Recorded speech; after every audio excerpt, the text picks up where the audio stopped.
Everyone, welcome back to my channel.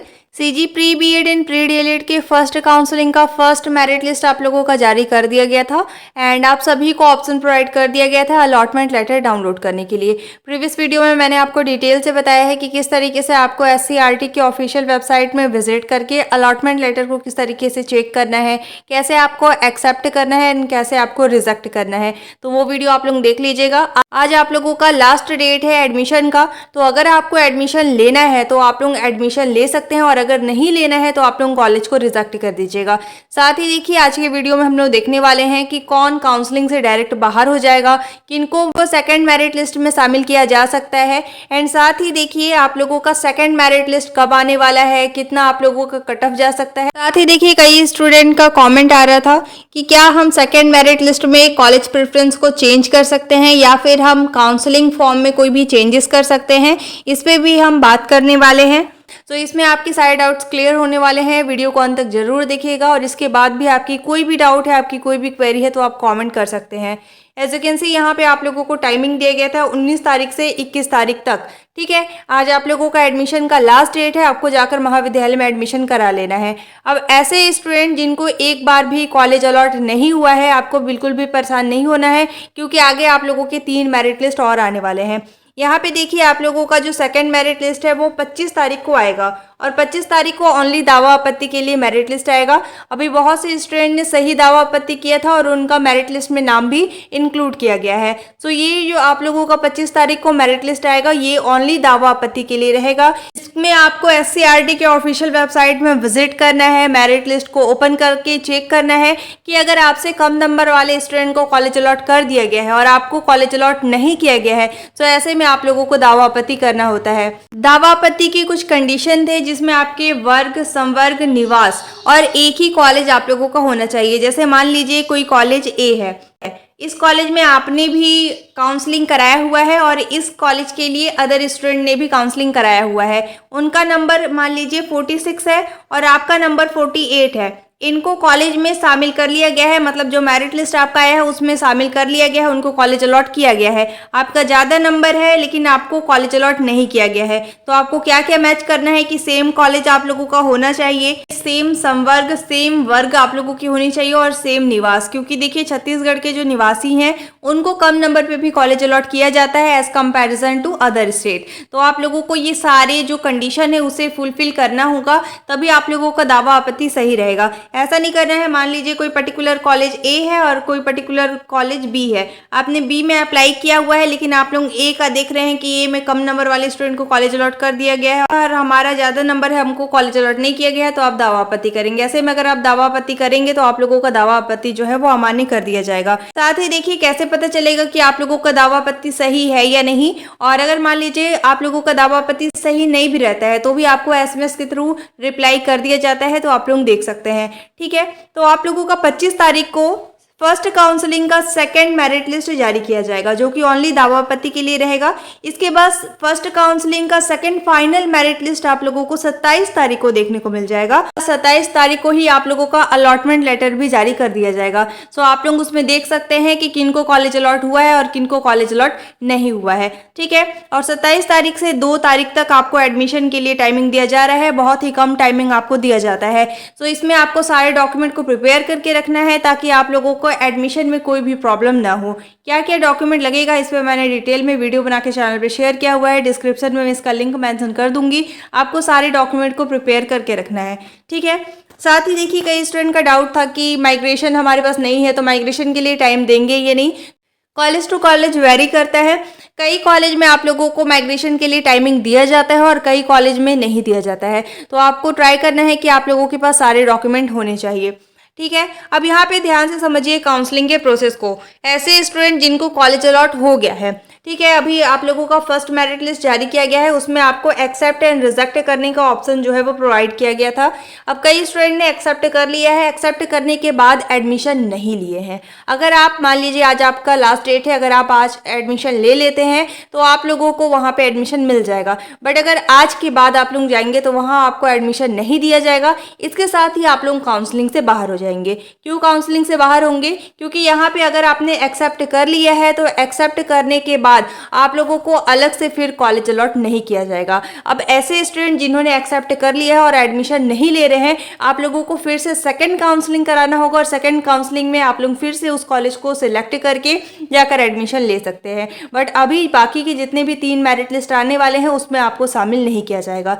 Second important thing, मान लीजिए आपने कॉलेज को रिजेक्ट कर दिया है, तो आप लोगों को रीचेक करना है कि आप लोगों ने सही तरीके से कॉलेज को रिजेक्ट किया है या नहीं। अगर आप रिजेक्ट नहीं करेंगे तो भी आप लोग काउंसलिंग से बाहर हो जाएंगे। अगर आपको पता नहीं है कि किस तरीके से कॉलेज का चेक करते हैं, कॉलेज एक्सेप्ट हुआ या रिजेक्ट हुआ, तो आप लोग कॉमेंट कर सकते हैं, इसका मैं एक डिफरेंट वीडियो बना दूंगी। अब ध्यान से समझिए, ऐसे स्टूडेंट जो कॉलेज को एक्सेप्ट भी नहीं कर रहे हैं और रिजेक्ट भी नहीं कर रहे हैं, अगर आप एक्सेप्ट या रिजेक्ट कुछ भी नहीं करेंगे तो भी आप काउंसलिंग से बाहर हो जाएंगे, क्योंकि काउंसलिंग रूल के अकॉर्डिंग आप लोगों को एक ऑप्शन को सिलेक्ट करना होगा, या तो आप एक्सेप्ट कर लीजिए और या तो आप रिजेक्ट कर दीजिए। अगर आप एक्सेप्ट करते हैं तो आप लोगों के लिए कंपलसरी है कि आपको जाकर एडमिशन लेना होगा, और अगर आप रिजेक्ट कर देते हैं तो ऐसे सिचुएशन में आगे के मेरिट लिस्ट में आपको शामिल किया जाएगा। अब सेकेंड इंपॉर्टेंट थिंग आप लोग ध्यान से समझिए, जैसे मान लीजिए आपने कॉलेज को रिजेक्ट कर दिया।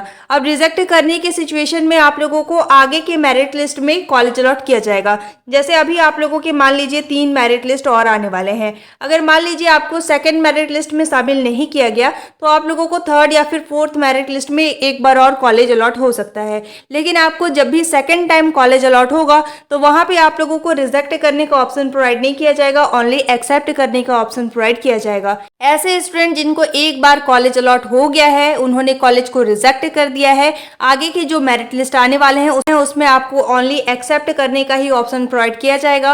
और अगर मान लीजिए जो कॉलेज आपको अलॉट हुआ है, अगर आप वहां पे एडमिशन नहीं लेंगे तो ऑटोमेटिक आप काउंसलिंग से बाहर हो जाएंगे। इसलिए अगर आपको जो भी सेकेंड टाइम कॉलेज अलॉट हो रहा है उसमें आपको एडमिशन लेना होगा, ठीक है। इसीलिए मैंने पहले भी आपको बताया हुआ था कि आप केवल वही कॉलेज सिलेक्ट कीजिएगा जिस कॉलेज में आपको एडमिशन चाहिए। अगर आपने ऐसे कॉलेज को सिलेक्ट किया है जहां पे आपको कॉलेज अलॉट हो जा रहा है, आप एडमिशन नहीं लेंगे, तो ऐसे में आप काउंसलिंग से बाहर हो जाएंगे, ठीक है। तो ऐसे स्टूडेंट जिन्होंने अभी फर्स्ट काउंसलिंग के फर्स्ट मेरिट लिस्ट में कॉलेज को रिजेक्ट किया है, आपको एक बार और कॉलेज अलॉट किया जाएगा और उसमें आपको ओनली एक्सेप्ट का ऑप्शन देखने को मिलेगा, रिजेक्ट का ऑप्शन नहीं देखने को मिलेगा। अब अगर मान लीजिए आपको सेकेंड टाइम कॉलेज अलॉट हुआ, उस कॉलेज में आपको एडमिशन नहीं लेना है, देखिए अगर आप एक्सेप्ट करके जाकर एडमिशन नहीं लेते हैं तो आप काउंसलिंग से बाहर हो जाएंगे। इसके बाद आपको सेकंड काउंसलिंग में फिर से रजिस्ट्रेशन करके काउंसलिंग कराना होगा, ठीक है। फिर आप लोगों का नाम आएगा। इस तरीके से आप लोगों का काउंसलिंग का प्रोसेस होता है। अब चलिए हम देख लेते हैं कि आप लोगों का सेकंड मेरिट लिस्ट कब आने वाला है एंड सेकंड मेरिट लिस्ट का आप लोगों का कट ऑफ कितना जा सकता है। सो ये आप लोगों का कट ऑफ लिस्ट का पीडीएफ जो है वो जारी कर दिया गया है।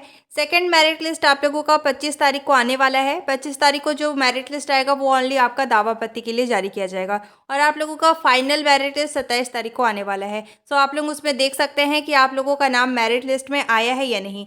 अब देखिए ये आप लोगों का जो कट ऑफ लिस्ट है, इसी बेसिस पे आप लोगों का सेकंड मेरिट लिस्ट भी आने वाला है। इसमें जैसे देख सकते हैं कि अलग अलग कॉलेज में अलग अलग आप लोगों का कट ऑफ गया हुआ है। आप लोगों का अगर अच्छा नंबर है तो फर्स्ट प्रेफरेंस का कॉलेज आपको अलॉट किया गया है। अगर आपका नंबर कम है तो आपको आपके नंबर के अकॉर्डिंग कॉलेज अलॉट किया गया है। यहाँ पे आप लोग देख सकते हैं ओपी का क्या मतलब होता है, ओपन या फिर जनरल। तो इसमें देखिए आप लोगों का ओपनिंग स्कोर है, एज यू कैन सी यहाँ पे मेंशन किया गया है।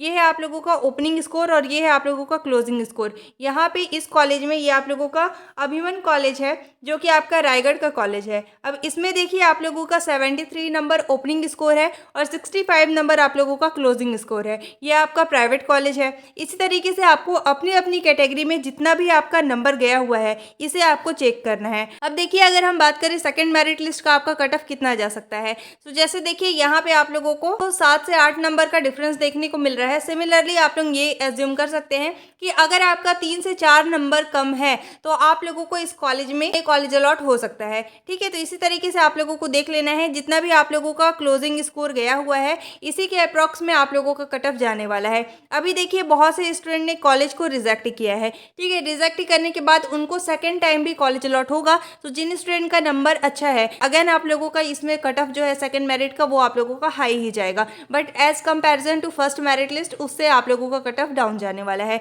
तो यहाँ से आप लोग ये समझ सकते हैं कि जिन स्टूडेंट का 3 से 4 नंबर कम है तो आप लोगों का नाम इस मेरिट लिस्ट में आ सकता है और इस कॉलेज में पर्टिकुलर आ सकता है। तो यहाँ से आप लोगों को अपनी अपनी कैटेगरी के अकॉर्डिंग देख लेना है जितना भी आप लोगों का कट ऑफ गया हुआ है। अगर आपने ये कॉलेज सिलेक्ट किया है और आपका 3 से 4 नंबर कम है तो आप लोगों को सेकंड मेरिट लिस्ट में कॉलेज अलॉट हो सकता है।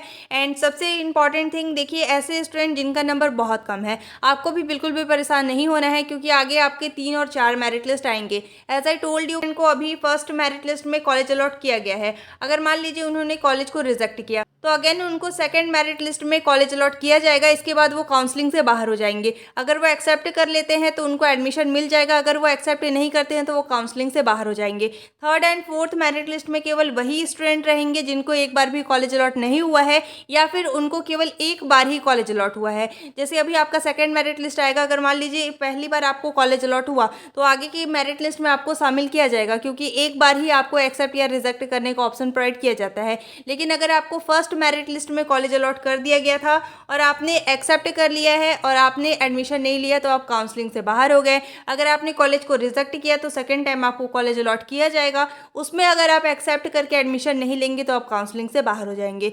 तो third and fourth merit list में कट ऑफ आप लोगों का बहुत ज़्यादा डाउन जाएगा, उसमें आप लोगों को कॉलेज अलॉट हो सकता है। तो आप लोगों को बिल्कुल निश्चिंत रहना है। जिन स्टूडेंट का नंबर कम है आप लोगों को अभी वेट कर लेना है। अब देखिए, अगर हम बात करें, कई स्टूडेंट का कमेंट आ रहा था कि हमें कॉलेज प्रेफरेंस को चेंज करना है, हमने रैंडमली कॉलेज को सिलेक्ट कर लिया है। आपको मैंने काउंसलिंग के समय भी बताया था कि केवल वही कॉलेज आपको सेलेक्ट करना है जिसमें आपको एडमिशन लेना है, बट स्टिल बहुत से स्टूडेंट ने 40-45 कॉलेज को सिलेक्ट किया हुआ है। Can you imagine that? इसमें आपको कॉलेज तो अलॉट हो जाएगा लेकिन आपको फिर वहाँ पर एडमिशन लेना होगा। एक बार ही आप कॉलेज को रिजेक्ट कर सकते हैं, अदरवाइज आप काउंसलिंग से बाहर हो जाएंगे। तो ऐसे ही बहुत से स्टूडेंट ने रैंडमली कॉलेज को सिलेक्ट किया है, आउटर कॉलेज उन्हें अलॉट हुआ है और वो एडमिशन नहीं लेना चाहते हैं। ठीक है, तो इसलिए आप लोगों को ऐसे कॉलेज को ही सिलेक्ट करना था जहां आपको एडमिशन चाहिए। अब देखिए, अगर आपको प्रेफरेंस को चेंज करना है तो आप लोगों को फर्स्ट काउंसलिंग कंप्लीट होने का वेट करना होगा। फर्स्ट काउंसलिंग में 4 मेरिट लिस्ट आने वाले हैं। 4 मेरिट लिस्ट के बाद आप लोगों का सेकंड काउंसलिंग स्टार्ट होगा। जब आपका सेकंड काउंसलिंग या सेकंड राउंड होगा तब आप लोग फिर से रजिस्ट्रेशन करके कॉलेज को ऐड करके काउंसलिंग करा सकते हैं। बट अभी बाकी की जो 3 मेरिट लिस्ट आने वाले हैं उसमें आप लोग कोई भी चेंजेस नहीं कर सकते हैं। ठीक है, तो सेकंड काउंसलिंग का आपको वेट करना होगा। और ऐसे स्टूडेंट जिन्होंने एक्सेप्ट कर लिया है और एडमिशन नहीं लिए हैं तो आपको भी सेकंड काउंसलिंग का वेट करना होगा। बाकी की जितने भी मेरिट लिस्ट है उसमें आपका नाम नहीं आने वाला। साथ ही अगर हम बात करें कॉलेज प्रेफरेंस की, तो कॉलेज प्रेफरेंस भी आप लोग नहीं बदल सकते। आप लोगों को सेकंड काउंसलिंग में फिर से पेमेंट करके आप लोग कोई भी चेंजेस उसमें कर सकते हैं। अब मान लीजिए, अगर आपको फर्स्ट काउंसलिंग के चारों मेरिट लिस्ट में कॉलेज अलॉट नहीं होता है तो ऐसे में आप लोगों को कुछ भी करने की ज़रूरत नहीं है। आप लोगों को फिर से पेमेंट नहीं करना है, आप लोगों को डायरेक्ट सेकंड मेरिट लिस्ट में शामिल कर लिया जाएगा। लेकिन मान लीजिए आपने रैंडम कॉलेज को सिलेक्ट किया है और आपको प्रेफरेंस को चेंज करना है या फिर काउंसलिंग फॉर्म में अगर आपको कोई भी चेंजेस करना है तो इसके लिए अगेन आपको फीस को पेमेंट करना होगा। आप लोगों के पास 2 ऑप्शन होता है। पहला तो ये कि आप लोग फिर से रजिस्ट्रेशन करें। रजिस्ट्रेशन ऐसे स्टूडेंट को करना होता है जिन्होंने फर्स्ट काउंसलिंग नहीं कराया है या फिर फर्स्ट काउंसलिंग में आपने एक्सेप्ट कर लिया, आपको मान लीजिए उस कॉलेज में एडमिशन नहीं चाहिए तो आप लोग काउंसलिंग से बाहर हो गए हैं तो आपको फिर से रजिस्ट्रेशन कराना होगा। सेकेंड इंपॉर्टेंट थिंग, मान लीजिए आपको ओनली प्रेफरेंस चेंज करना है तो वहाँ पे आप लोगों को ऑप्शन देखने को मिल जाता है। एससीईआरटी के ऑफिशियल वेबसाइट में आप लॉगिन करेंगे तो वहाँ पे आप लोग जाकर डायरेक्ट आप लोग पेमेंट करके कॉलेज प्रेफरेंस को चेंज कर सकते हैं। बाकी का आपको कुछ भी करने की रिक्वायरमेंट नहीं होती है। बट अगर आप काउंसलिंग से बाहर कर दिए गए हैं तो आपको फिर से रजिस्ट्रेशन करके फिर से पेमेंट करके आपको काउंसलिंग कराना होता है। ठीक है, तो इस तरीके से आप लोगों का काउंसलिंग होता है। एंड साथ ही देखिए, पहले आप लोगों का वैकेंट सीट जारी होता था कि अलग अलग कॉलेज में कितने वैकेंट सीट बचे हुए हैं। इस बार हो सकता है कि आप लोगों का वैकेंट सीट जारी हो, उसमें ही आप लोगों को पता चल पाएगा कि एडमिशन के बाद कितने कितने वैकेंट सीट पर्टिकुलर कॉलेज में बचे हुए हैं। अगर आप लोगों का वैकेंट सीट जारी नहीं होगा तो आप लोगों का ओनली मेरिट लिस्ट आएगा, उसी बेसिस पे आपको पता चल पाएगा कि कितने कितने सीट अवेलेबल है। ठीक है, साथ ही देखिए कट ऑफ लिस्ट का एंड अलॉटमेंट लिस्ट का पीडीएफ मैंने टेलीग्राम ग्रुप में शेयर किया हुआ है, तो आप लोग टेलीग्राम ग्रुप विजिट करके चेक कर सकते हैं। और आप लोग देख सकते हैं अगर आपका 3 से 4 नंबर कम है तो आपको सारे डॉक्यूमेंट को प्रिपेयर करके रखना है। कोई भी डॉक्यूमेंट अगर कम रहेगा तो आपको वहाँ पे एडमिशन में प्रॉब्लम हो सकता है। माइग्रेशन के लिए हो सकता है आप लोगों को एक्स्ट्रा टाइमिंग दिया जाए, बट बाकी के डॉक्यूमेंट आप लोगों के पास होने चाहिए। और जो भी स्टूडेंट एडमिशन लेना चाहते हैं आपको अलॉटमेंट लेटर को डाउनलोड करके जाकर एडमिशन ले लेना है। आज आप लोगों का लास्ट डेट है। अगर आप लोगों का वैकेंट लिस्ट जारी होगा तो आपको मेरे चैनल के माध्यम से अपडेट कर दिया जाएगा। सारे इन्फॉर्मेशन आपको मेरे चैनल के माध्यम से मिलते रहेंगे, तो आप लोग चैनल को सब्सक्राइब कर सकते हैं। Thank you so much for watching. If you liked my YouTube video, don't forget to like, subscribe and share. You all have to join our Telegram group for the latest update. Telegram group का link description में given है, आप उस पर click करके Telegram group visit कर सकते हैं और आप चाहे तो ज्वाइन कर सकते हैं। Thank you so much for watching.